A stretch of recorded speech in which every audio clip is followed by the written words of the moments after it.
2024 ডিসেম্বৰত যুৱকজনৰ এটা শ্বৰুম মুকলি কৰিছিল জুবিন গাৰ্গে 1.5 লাখ টকাত নিৰ্ধাৰণ কৰা হৈছিল জুবিনৰ মাননি মেনেজাৰ সিদ্ধাৰ্থ শৰ্মাৰ জৰিয়তে যুৱকজনে নিছিল ধনৰাশি অনলাইনৰ জৰিয়তে 90,000 টকা গ্ৰহণ কৰিছিল মেনেজাৰ সিদ্ধাৰ্থই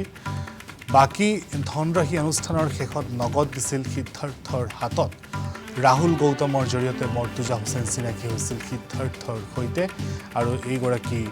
মৰ্তুজাক আজি SITয়ে সাক্ষ্য গ্ৰহণৰ বাবে মাতি পঠিয়াইছে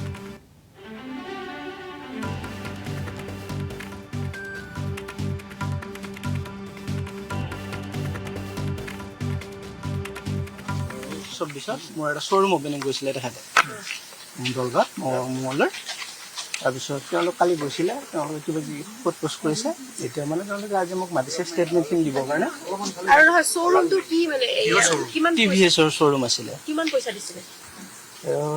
পইচা কম আছিলে বাৰু 1.5 লাখ টকা আছিলে 1.5 লাখ টকা আছিলে পইচাটো কোনে লৈছিলে আমি অনলাইন মাৰিছিলোঁ 95 মান বাকী 55 মান কেছ লৈছিলে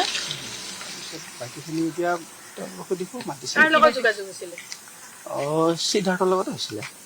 সিদ্ধাৰ্থৰ মাতি লৈ গৈছিল নেকি নাই এনেই যোগাযোগটো আমাৰ মানে গৌতমৰ লগত ৰাহুল গৌতমৰ লগত ফোন কৰি আহিছিলোঁ আমি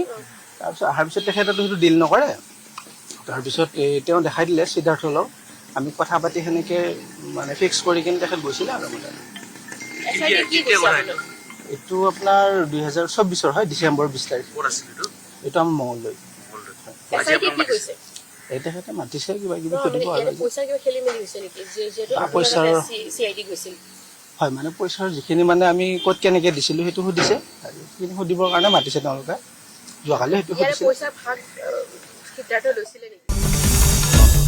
আসাম টক্স আপোচবিহীন অসম কণ্ঠ